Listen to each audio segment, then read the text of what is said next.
بسم اللہ الرحمن الرحیم۔ درس نمبر 3 مرکب، ہیڈنگ ہے مرکب۔ اب یہاں سے مرکب کا بیان شروع ہوگا۔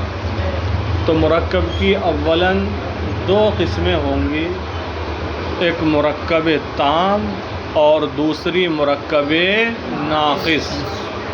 مرکب تام کی تعریف کریں گے، اس کے بعد مرکب ناقص کی تعریف کریں گے، اور پھر مرکب تام کا بیان آگے یہاں نہیں چلے گا، آگے جا کر درس نمبر 7 میں مرکب تام کا بیان آئے گا۔ باقی یہاں پر مرکب ناقص کی بحث ہوگی، مرکب ناقص کی قسمیں نکال کر ان کا بیان ہوگا، ٹھیک ہے؟ اسی لیے مرکب کا بیان ہے تو ہیڈنگ لگائی ہے، کیا ہیڈنگ ہے؟ کیا ہے؟ مرکب کیا ہے؟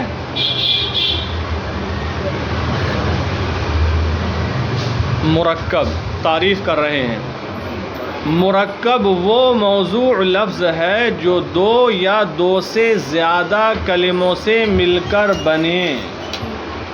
مرکب وہ موضوع لفظ ہے جو 2 یا 2 سے زیادہ کلموں سے مل کر بنے۔ جیسے ہم کہیں خانہ محمود، خانہ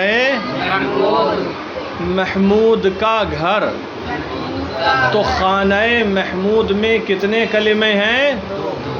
2، ایک خانہ اور ایک محمود، 2 کلمے ہیں۔ یا ہم کہیں کلاہ احمد، کلاہ احمد، اس میں کتنے کلمے ہیں؟ 2 کلمے ہیں۔ یا پھر ہم کہیں پسر خالد، پسر خالد کا بیٹا، پسر خالد میں کتنے کلمے ہیں؟ 2 کلمے ہیں۔ یا ہم کہیں پسر خالد خوبرو است، پسر خالد، خالد کا بیٹا خوبصورت ہے، تو پسر خالد خوبرو است، اس میں کتنے کلمے ہیں؟ 3 کلمے ہو گئے۔ کتنے؟ است کو اگر چھوڑ دیں گے تو کتنے ہو گئے؟ 3 ہو گئے۔ پسر 1، خالد 2 اور خوبرو 3 ہو گئے۔ تو بہرحال مرکب وہ ہے جس میں کم از کم منیمم کتنے کلمے ہونا چاہیے؟ اور 2 سے زیادہ ہو سکتے ہیں، 3 بھی ہو سکتے ہیں، 4 بھی ہو سکتے ہیں، 5 بھی ہو سکتے ہیں، اور 6 بھی ہو سکتے ہیں، اور 8 بھی ہو سکتے ہیں۔ زیادہ کلمے کہیں تک بھی ہو سکتے ہیں، لیکن کم سے کم کتنے چاہیے؟ 2 ہونا چاہیے۔ دیکھیں، مرکب وہ موضوع لفظ ہے جو 2 یا 2 سے زیادہ کلموں سے مل کر بنے۔ جیسے کلاہ خالد، خالد کی ٹوپی، کتنے کلمے ہیں اس میں؟ 2۔ آفتاب روشن است، سورج روشن ہے، تو اس میں 3 ہو گئے، ایک است ہو گیا، ایک آفتاب ہو گیا، اور ایک روشن ہو گیا، سورج روشن ہے۔ ساجد خواند، ساجد نے پڑھا، اس میں کتنے کلمے ہو گئے؟ 2 کلمے ہو گئے۔ تو یہ مرکب کی مطلق تعریف ہو گئی۔ مرکب وہ موضوع لفظ ہے جو 2 یا 2 سے زیادہ کلموں سے مل کر بنے۔ اب چاہے مرکب ناقص یا مرکب تام، مطلق مرکب کی تعریف ہو گئی، اس میں دونوں آ گئے، اس میں دونوں آ گئے۔ اب مرکب تام کیا ہوگا، مرکب ناقص کیا ہوگا، ان کی الگ الگ تعریف ہوگی۔ دیکھیں، مرکب کی 2 قسمیں ہیں، مرکب کی 2 قسمیں ہیں۔ پہلی مرکب تام اور دوسری مرکب ناقص۔ مرکب کی 2 قسمیں ہیں، ایک کا نام ہے مرکب تام اور دوسری کا نام ہے مرکب ناقص۔ اب مرکب تام کسے کہتے ہیں، اس کی تعریف، مرکب ناقص کسے کہتے ہیں، اس کی تعریف سامنے ہے۔ مرکب تام الفاظ کی اس ترتیب کو کہتے ہیں، مرکب تام الفاظ کی اس ترتیب کو کہتے ہیں جس سے پوری بات معلوم ہو جائے، جس سے پوری بات معلوم ہو جائے۔ جیسے کہ ایک مثال ہے، آفتاب روشن است، سورج، یہ مرکب تام کی مثال ہے۔ مرکب ساجد خواند، ساجد نے پڑھا، یہ بھی مرکب تام کی مثال ہے۔ تو جہاں پر بات پوری معلوم ہو جائے، سامع کو کسی اور چیز کا انتظار نہ رہے، تو وہ مرکب کیا ہوتا ہے؟ مرکب تام ہوتا ہے۔ اور جہاں بات پوری معلوم نہ ہو بلکہ سامع کو انتظار رہے، تو وہ مرکب ناقص ہوتا ہے۔ تو مرکب تام الفاظ کی اس ترتیب کو کہتے ہیں جس سے پوری بات معلوم ہو جائے، الفاظ کی اس، تو یہاں لکھا ہے الفاظ کی اس ترتیب کو کہتے ہیں۔ اگر ترتیب آپ کہیں تو بھی صحیح ہے، اور ترکیب کہیں کاف کے ساتھ تو بھی صحیح ہے، دونوں اعتبار سے معنی صحیح اور درست ہوگا، ٹھیک ہے۔ اگر کوئی ترتیب کی جگہ ترکیب لکھ دیتا ہے، پڑھ دیتا ہے، تو کوئی غلط نہیں ہے۔ مرکب تام الفاظ کی اس ترتیب کو کہتے ہیں جس سے پوری بات معلوم ہو جائے۔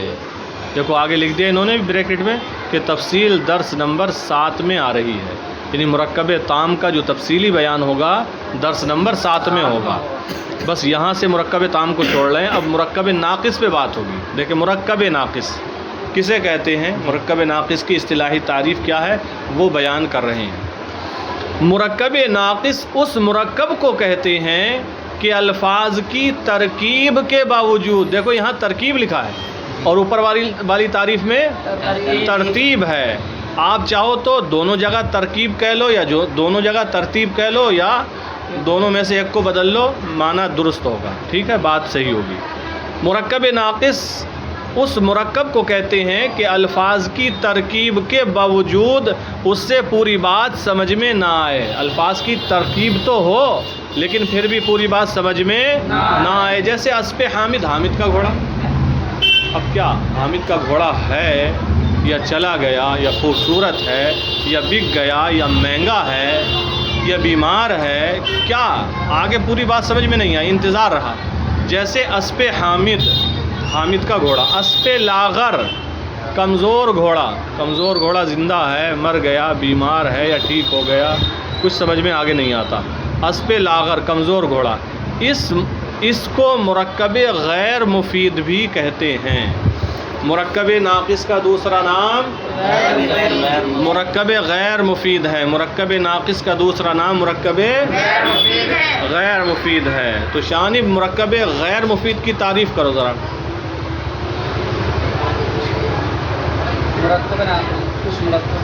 مرکب غیر مفید بولو۔ مرکب غیر مفید اس مرکب کو کہتے ہیں کہ الفاظ کی ترتیب کے باوجود اس سے پوری بات سمجھ میں نہ آئے، ٹھیک ہے۔ مرکب غیر مفید اس مرکب کو کہتے ہیں کہ الفاظ کی ترکیب کے باوجود پوری بات سمجھ میں نہ آئے، چاہے مرکب غیر مفید کہو یا مرکب ناقص کہو، چیز ایک ہی ہے، معنی وہ نام دو ہیں۔ چلیں آگے دیکھیں پھر اب مرکب ناقص، اسی کا دوسرا نام کیا؟ مرکب غیر مفید، وہی لکھا ہے قوسین میں، ٹھیک ہے۔ مرکب ناقص مرکب غیر مفید کی مشہور دو قسمیں ہیں۔ مرکب ناقص کی مشہور، مرکب غیر مفید کی مشہور دو قسمیں ہیں، اضافی یعنی مرکب اضافی، توصیفی یعنی مرکب توصیفی، یہ دو قسمیں ہیں۔ پہلی مرکب اضافی، اس کو بتاتے ہیں۔ مرکب اضافی اس مرکب کو کہتے ہیں جو مضاف اور مضاف الیہ سے مل کر بنے، آسان بات۔ مرکب اضافی اس مرکب کو کہتے ہیں جو مضاف اور مضاف الیہ سے مل کر بنے، جیسے خامہ سلیم، کلاه احمد، خانہ تو وغیرہ وغیرہ، جو بھی اضافت والی ترکیبیں ہوں گی۔ مرکب اضافی اس مرکب کو کہتے ہیں جو مضاف اور مضاف الیہ سے مل کر بنے، جیسے خامہ سلیم، سلیم کا قلم۔ تو مرکب اضافی تو وہ ہوا، وہ مرکب ہوا جو مضاف اور مضاف الیہ سے مل کر بنے۔ اب مضاف کیا ہے اور مضاف الیہ کیا ہے، اس کی تعریف کر رہے ہیں۔ مضاف جس اسم کا لگاؤ دوسرے اسم سے ظاہر کیا جائے اسے مضاف کہتے ہیں۔ مضاف جس اسم کا لگاؤ دوسرے اسم سے ظاہر کیا جائے اسے مضاف کہتے ہیں، جو کسی کے لیے ثابت ہو رہا ہو، جیسے کہ ہم نے یہی مثال دی، کلاه احمد، احمد کی ٹوپی، تو ٹوپی کا لگاؤ احمد کے ساتھ ظاہر ہو رہا ہے۔ ٹوپی ہے کس کی؟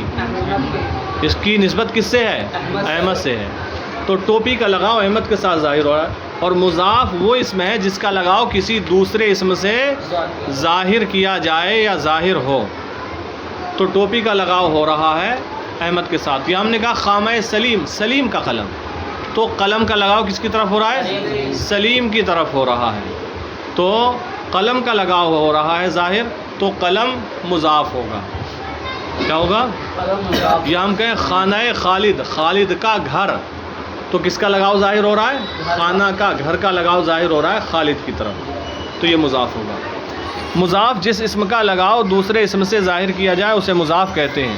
مضاف الیہ جس کی طرف لگاؤ ظاہر کیا جائے وہ مضاف الیہ. جیسے خامہ سلیم، سلیم کی طرف لگاؤ ظاہر کیا جا رہا ہے، قلم کا لگاؤ کس سے ہو رہا ہے؟ سلیم سے، تو سلیم مضاف الیہ ہو جائے گا. خانہ خالد، خالد کا گھر، گھر کا لگاؤ ہو رہا ہے خالد کے ساتھ، تو خالد مضاف الیہ ہو جائے گا. کلاہ احمد، احمد کی ٹوپی، ٹوپی کا لگاؤ ہو رہا ہے احمد کی طرف، تو احمد کیا ہو جائے گا؟ مضاف الیہ. یعنی جس کا لگاؤ ظاہر کیا جائے، جو محتاج ہو کسی بھی چیز میں، جس کا لگاؤ ظاہر کیا جائے وہ مضاف، اور جس کی طرف لگاؤ ظاہر کیا جائے وہ مضاف الیہ ہے. دیکھیں مضاف الیہ جس سے کسی دوسرے کا لگاؤ ظاہر کیا جائے. مضاف الیہ وہ اسم ہے جس سے کسی دوسرے کا لگاؤ ظاہر کیا جائے. دیکھیں جس سے کسی دوسرے کا لگاؤ ظاہر کیا جائے اسے مضاف الیہ کہتے ہیں، اسے مضاف الیہ کہتے ہیں.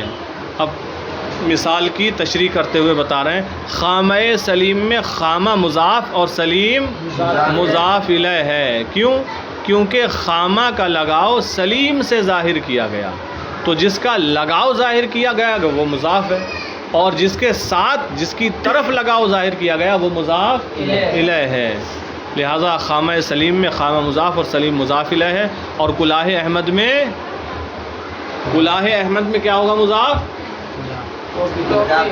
کلاہ مضاف اور احمد مضاف الیہ ہوگا. کلاہ مضاف اور احمد مضاف الیہ ہوگا.